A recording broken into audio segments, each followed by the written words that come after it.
The medical bay of the Valerian flagship smelled of ozone and failure.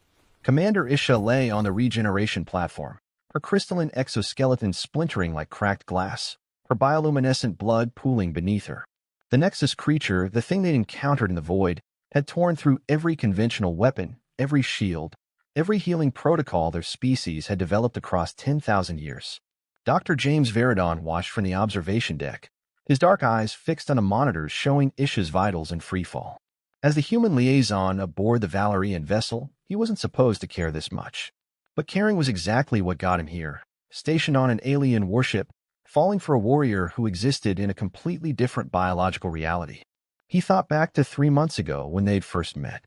Isha had entered the diplomatic chamber with the kind of presence that made the air itself take notice, tall, angular, with that deep purple skin that seemed to absorb light.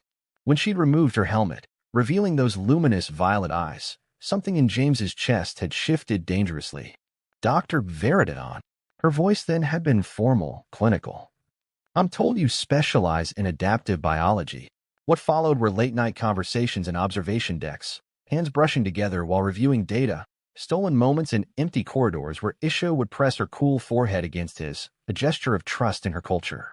When she kissed him for the first time, if kissing could describe that intimate melding of their very different mouths, James had realized he was in love with something that shouldn't exist in any rational universe. Now, watching her body reject treatment after treatment, he felt that love crystallize into something sharper. Desperation. Her neural pattern is degrading, the Valerian medical officer announced, his 3-fingered hands moving frantically across the holographic interface. We have perhaps 8 minutes before complete system failure. Isha's eyes flickered open, finding the observation window. Finding James. Even dying, even at the edge of extinction, she was beautiful. James's mind raced. The experimental Serum. The one locked in a secure laboratory 3 levels below.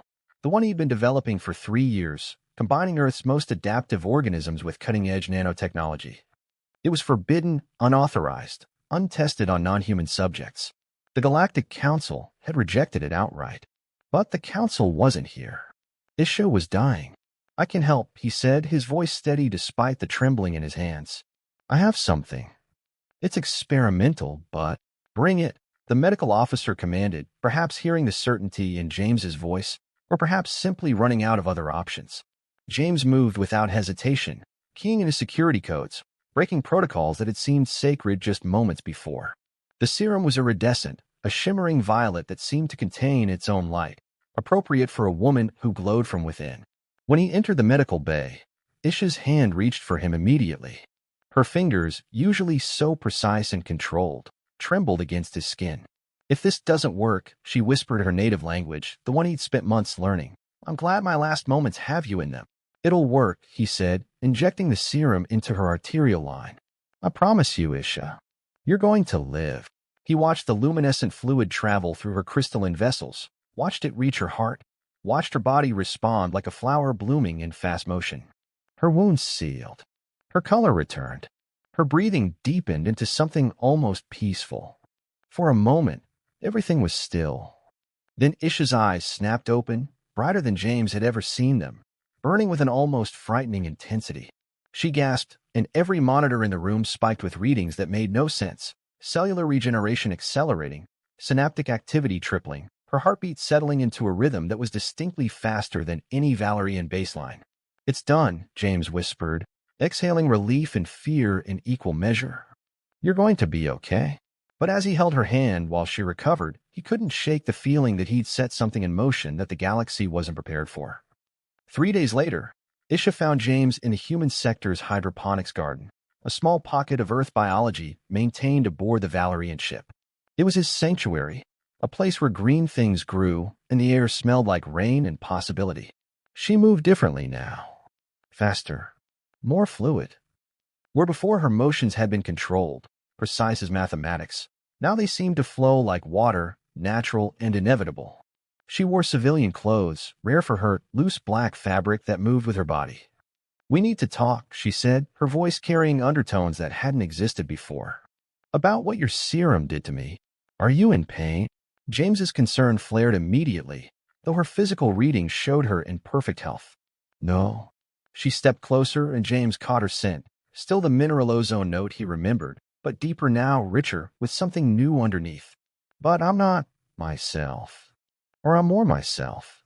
I'm not sure which, and that terrifies me. James set down the hydroponic monitoring device he'd been holding. Tell me what you're experiencing. Everything is brighter. Colors have nuances I never perceived before. I can hear conversations 3 decks away with perfect clarity. My reflexes are. She paused, and he saw something almost like wonder cross her face. I tested them against the combat simulator this morning. I beat my own previous record by 40%. My strength has increased proportionally. That's incredible, James breathed. Your body is adapting. The serum uses Earth organisms that are designed to respond to damage by evolving. It's literally rewriting your biology at a cellular level, making you stronger faster. James. She cupped his face with one hand, her touch both familiar and strange. The temperature of her skin had changed. It was warmer now. More alive. I'm scared. He turned his head and kissed her palm, a gesture he'd learned meant something profound in her culture. Why? Because I want to be more. The part of me that's being rewritten, it's not just fixing what was broken. It's creating something new. Something that wanted to take the medical officer's head off when he questioned my results today. She pulled back, her luminous eyes searching his. That's not me. That aggression, that predatory instinct, where is it coming from? From the serum, James admitted. It's drawing on adaptive predator biology. Things that hunt, that adapt to threats, that survive by being more aggressive than their competition. Your immune system is becoming active, proactive. Some of the evolutionary pressure built into Earth life forms includes that competitive edge. Isha walked to the window, looking out at the stars. The council is already afraid. They've called for an investigation into the serum, into whether it violates treaty conditions. There's talk of quarantine, of reversing the process somehow. We can't reverse it, James said quietly. It's too integrated now. Your body would reject the process, and you die in hours. She turned to face him, and in the starlight, she looked almost dangerous. Then we don't tell them we can't reverse it. I'm scheduled to present myself for Galactic Council medical review in 48 hours. They'll run scans, and they'll see what's happening to me. But until then, she stepped back into his space, close enough that he could feel her new warmth against his skin. What if I want to feel more of this? What if I want to understand what you've done to me before I'm forced to defend it? James's breath caught. Isha, I've spent my entire life as a Valerian warrior. Controlled. Disciplined. Perfect. Her hand found his hair, running through it in a way that made his pulse quicken. What happens if I stop being perfect? What happens if I let myself feel what I've been feeling for you for months? She kissed him then, different from before. More urgent. More dangerous. More hungry. James felt his body respond with matching intensity, 3 months of restraint and propriety burning away like morning mist. They ended up against the cool glass of the observation window, Isha's hands learning the shape of his shoulders, his back, the dip of his spine. James discovered that her skin had become more sensitive. She made small sounds of pleasure when he kissed her collarbone. The curve of her neck met her shoulder. Is this what humans do? She asked against his skin. This abandon. Only when they're in love, he murmured. Only then. They didn't make it to his quarters. They made it to a secluded corner of the hydroponics bay, surrounded by Earth's growing things. We could lay her down on his uniform jacket and discover all the ways her new body responded to his touch. Where her fingers left marks on his skin that would last for days. Where she learned the human word for what she was experiencing, ecstasy, and said it like a prayer in her native language. Later, as they lay tangled together, sweat cooling on their skin, Isha whispered, I know what's happening to me. I know what your serum is doing. And I'm not afraid anymore. Should I be? James asked, running a finger along the patterns that glowed faintly on her skin. Absolutely, she said and kissed him again. The Galactic Council chambers were built for intimidation. The vaulted ceilings stretched 6 stories high, holographic projections of the galaxy spinning lazily above their heads. Representatives from 7 different species occupied the concentric circles of the chamber, but all eyes were fixed on Commander Isha as she stood at the center point, motionless as a statue.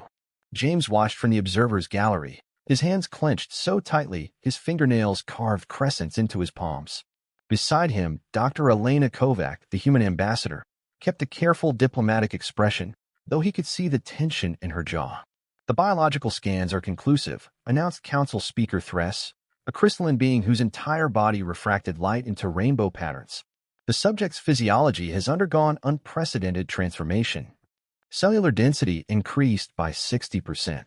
Neural efficiency elevated by a factor of 3. Muscle tissue density exceeding natural Valerian baseline by 47%.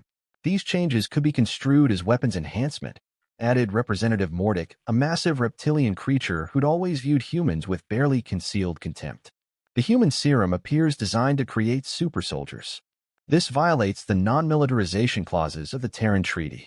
The serum was developed to save lives, James said, unable to stop himself from speaking despite Elena's warning glance. Commander Isha was dying. Without intervention, she would have perished. The adaptive enhancement is a side effect of the regenerative process, not an intended military application. Mordick's eyes fixed on him with predatory interest. Convenient that the side effect creates a warrior superior to her own baseline. It wasn't intentional, Elena said smoothly, but the medical benefits speak for themselves. Commander Isha's recovery is unprecedented. Not just healing, but optimization. Surely the Council recognizes this as a potential breakthrough in medical science. At what cost? Asked another representative, this one a delicate being made entirely of organized energy. We don't know the long-term effects of this serum. This hybrid biology. The commander could be unstable. A threat. Then let me propose something, Isha said, speaking for the first time since entering the chamber. Her voice had changed.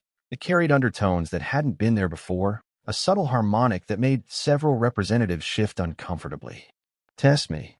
Run your most rigorous cognitive and psychological evaluations. Assess my loyalty, my stability, my capacity for control. If you find me compromised in any meaningful way, we'll discuss termination of the treatment. It was a gamble. James understood that immediately. But he also understood what Isha had become, not just stronger, but sharper, more strategic. The serum wasn't just building muscle and neural tissue. It was evolving her mind, making connections at speeds natural Valorians couldn't match. The Council accepted, though Mordick's dissent echoed through the chamber like a warning. Over the next 72 hours, they put Isha through hell. Psychological stress tests designed to measure emotional stability. Combat simulations against the best warriors in the galaxy, which she proceeded to dismantle with a kind of effortless grace that made observers uncomfortable. Intelligence assessments that she completed so quickly the testing algorithms couldn't keep up. Through it all, James monitored her from the medical observation station, his heart in his throat. In the evenings, when she was released from testing, she would find him, and they would steal hours in places no one thought to look.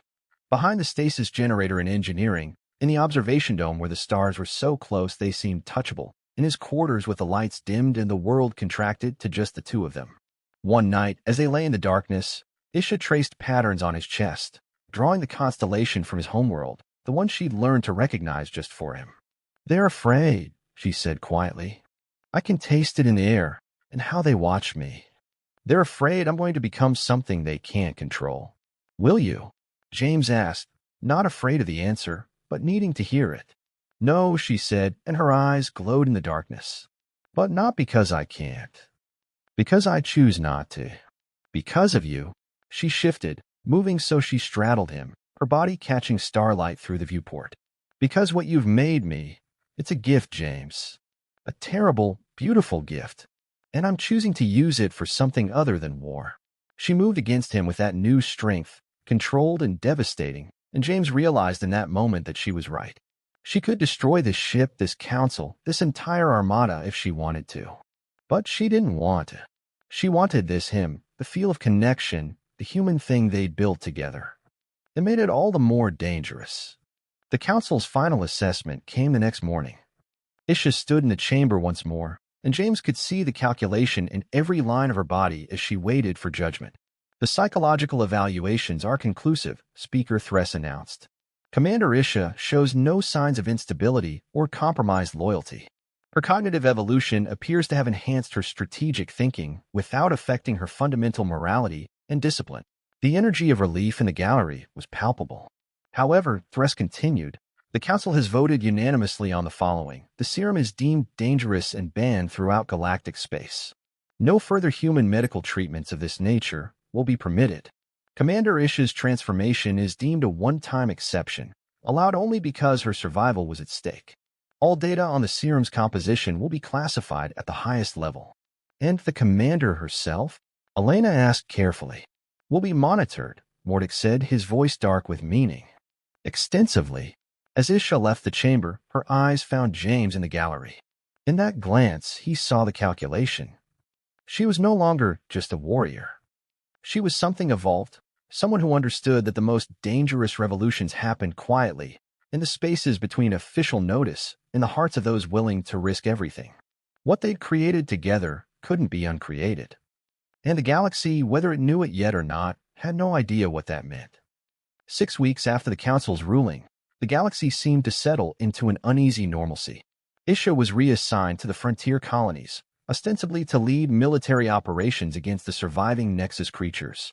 James was offered a choice: remain on the Valerian vessel under close observation, or return to Earth to lead the medical research division that wanted to study his serum, while officially banning it, naturally. He chose Isha. It meant reassignment to the colonial forces, a desk job in intelligence analysis that was so boring it had to be punishment. But it also meant being near her, and that was worth more than any career advancement could offer. The colony of Keshan Prime was a frontier outpost, raw and still being shaped by the hands of those who'd chosen to build something here.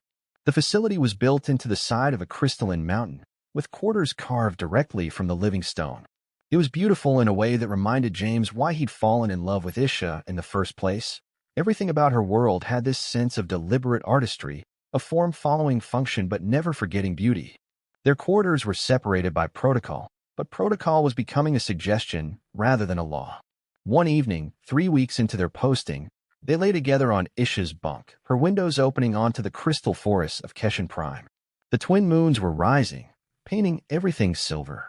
I've been thinking about Earth, Isha said, her head resting on James's chest, her hands splayed across his heart. About your world. About where the organisms in your serum come from.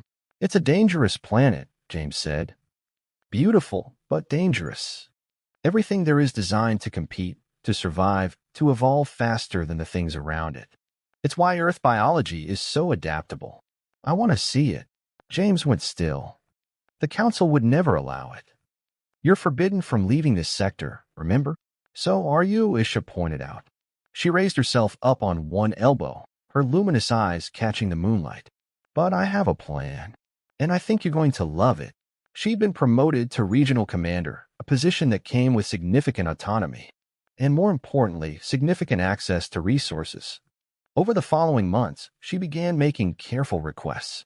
Equipment upgrades, personnel rotations, routine maintenance schedules that required the ship to be in specific locations at specific times. It took her 4 months to set up the trajectory.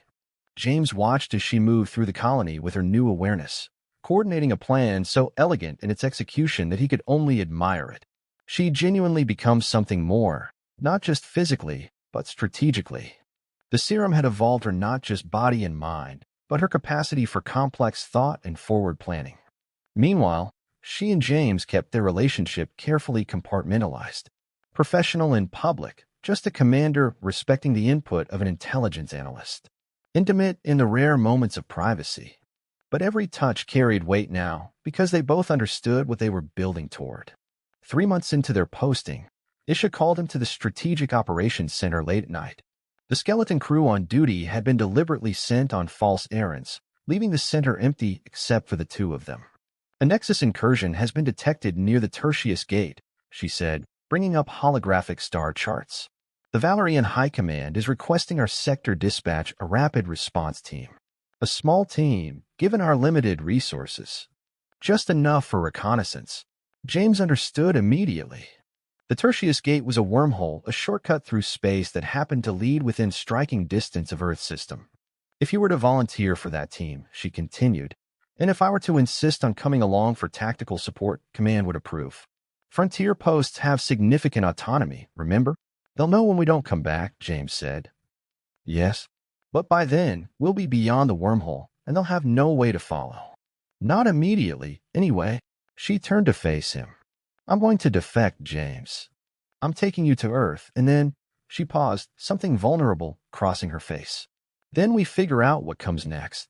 He kissed her without hesitation, there in the center of strategic operations with its red warning lights reflecting off the star charts. Kissed her with all the desperate hope and fear and love he'd been carrying since the moment he'd injected that serum into her veins. What about us? He asked. You know what you are now. What we've created. If you expose yourself to Earth's environment with this enhanced biology, I'll adapt further, she said. Faster than even we can predict. I'll become something even more than what I am now. She smiled, and it was predatory and beautiful. I'm not afraid anymore, James. I spent my entire life being controlled, being perfect, being what my species expected. I want to be something new. I want to be with you in your world, and I want to see what happens when Valerian biology meets Earth directly. The mission parameters were approved 3 days later. 14 operatives, including Isha and James, dispatched to investigate Nexus activity. The response team was equipped with a fast courier, designed for speed over firepower. They launched on a clear morning, Keshan Prime gleaming like a jewel beneath them as they climbed into the void. James watched from the navigation station as Isha coordinated the team, her movements precise and controlled. But underneath that control, he could sense something waiting. Something eager. 6 hours into the flight, they approached the Tertius Gate, a shimmering wound in space, beautiful and terrible. All systems nominal, Isha announced.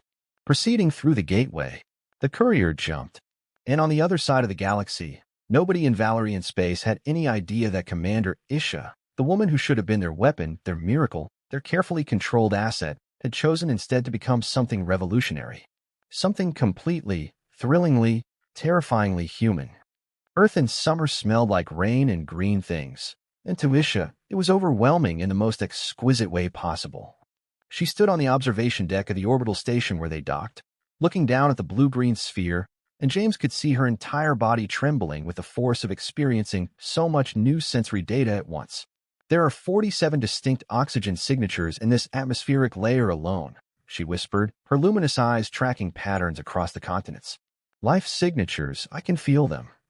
Millions of distinct biological organisms, all competing, all adapting, all evolving in this one atmosphere. It's beautiful. It's terrifying. That's Earth, James said, taking her hand. That's what made me. They didn't know how long they had before the Valerian military caught up with them. The other members of the response team had been paid off, given new identities, and passage to the outer colonies. They were already untraceable. But Isha's defection would trigger a galaxy-wide alert within days. I've set events in motion, she told him on the flight to Earth. Intelligence assets that won't be traced back to me. Allegations against council representatives. Evidence of corruption. Not enough to destroy them, but enough to keep them looking inward instead of chasing us. We have maybe 6 months before they stop being distracted. Maybe a year if we're lucky. And then, James had asked, then we disappear. You, me, and whatever I'm becoming. She'd smiled that dangerous smile. Maybe we become a legend. Maybe we become a threat. But first, we live. They chose a remote location for their base, the mountains of New Zealand, far from any major city, far for prying eyes. Elena had arranged it, using diplomatic channels and carefully buried funding. The human ambassador understood more than official records revealed. She'd been waiting for this outcome, preparing for it, because she knew what James had known from the beginning. Earth biology wasn't just healing. It was revolutionary. The neural adaptations alone will take weeks to fully integrate, James explained to Isha as they set up their laboratory in the converted geothermal facility. Your brain is literally rewiring itself, creating new neurological pathways that your species shouldn't be capable of. You're going to experience periods of disorientation, moments where your senses overwhelm your ability to process them. I'm not afraid, Isha said, but he could see the edge of that fear in her luminous eyes. Still, when the seizures came, the neural storms as her brain adapted to process Earth's dense sensory environment, she faced them with the same discipline she'd brought to everything else. James was there for everyone. He held her through the painful rewiring, whispered human words of encouragement into her hair, let his presence anchor her to the reality that she was becoming something new, but she was still herself. 3 weeks into their isolation, something shifted. Isha had been in the training room, working through combat protocols with the newly installed systems, when she emerged with a different kind of light in her eyes. "I can access it now," she said. "The evolutionary impulse. I can feel my body processing the genetic material from your world's organisms. The ones in the serum are spreading, adapting, integrating more deeply. It's not parasitic. It's symbiotic. My biology is learning from Earth life how to survive on Earth." "What does that mean?" James asked, though he suspected he already knew. "It means I'm not Valerian anymore," she said quietly. "I'm something new. My cellular structure is beginning to match Earth's baseline more closely. Within months, I might be able to go outside without environmental suits. Within a year, completely. And," she paused, "I'm beautiful differently now." It was true. Her skin tone had begun to shift from that deep purple towards something more human. Not human exactly, but closer. A deep bronze with those luminescent patterns still glowing beneath the surface. Her features were becoming less angular, more capable of the subtle expressions that humans use to communicate emotion. "You're beautiful," James said, and kissed her, and meant it in every way that word could possibly mean. That night, they made love with a desperation that came from knowing their time together and hiding was limited. Her body moved against his with new understanding, new capacity. She was stronger now. She'd always been stronger, but she was also more vulnerable in the ways that mattered. When he kissed her, she made small sounds of pleasure that weren't quite alien anymore. When he ran his hands along her body, he felt the lines where her biology was reshaping itself, becoming something that could survive on this planet. "I've been thinking about what comes next," she said afterward, lying against him in the darkness of their quarters. Outside, earth rain fell against the crystalline windows, and in that sound was the entire history of adaptation and survival that had shaped his world. "You need to contact Elena. We need to establish a new protocol." "What kind of protocol?" "For others like me," Isha said. "I know now what this serum truly does. It doesn't just heal. It allows evolution. And there are beings throughout the galaxy who are wounded, who are limited by their own biology, who might choose this transformation if given the option. The Council would consider that a weapon," James said quietly. "Good," Isha replied. "Let them. Fear is a starting point. When they understand what we've become, what we're offering, fear becomes obsolescence. You humans have a saying, the future belongs to those willing to change. We're going to become that future, James. We're going to make it contagious." The plan took shape over weeks of careful coordination. Elena began her groundwork, reaching out through diplomatic channels to beings in various sectors of the galaxy. Beings who had limitations their own species couldn't overcome. Beings who might want something more. By the time Isha's defection became public knowledge, leaked strategically to ensure maximum confusion, Elena had already begun the initial recruitment. For beings from different species volunteered, attracted by the legend of a Valerian commander who'd been reborn, evolve into something magnificent and dangerous. They came quietly to Earth, to the geothermal facility in New Zealand, where James and Isha had set up their new operation. The serum was refined, improved, rewritten for each individual's unique biology. Some changes were more dramatic than others, but all of them resulted in something extraordinary. 6 months after their arrival on Earth, James stood in the observation dome and watched the night sky.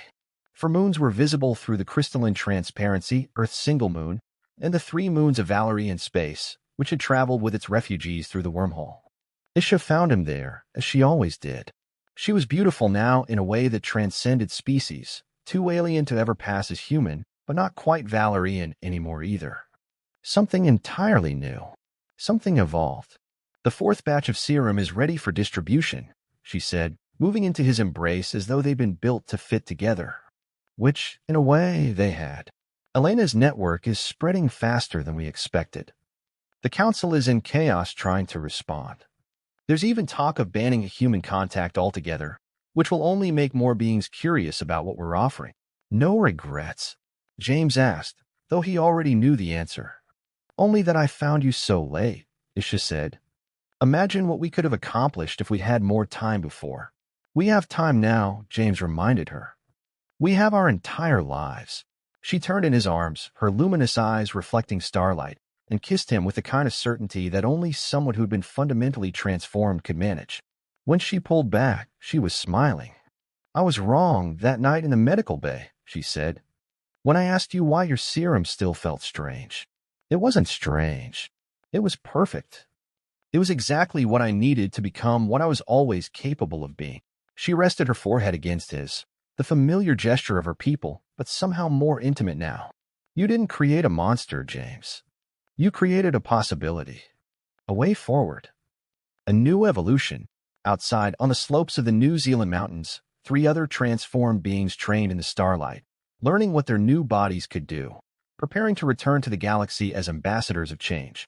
And in the Valerian Command Center, strategists and military planners fought over what to do about Earth, about the transformation happening across the galaxy, about the slow, inevitable spread of a revolution that wore a beautiful face and had found love as its catalyst.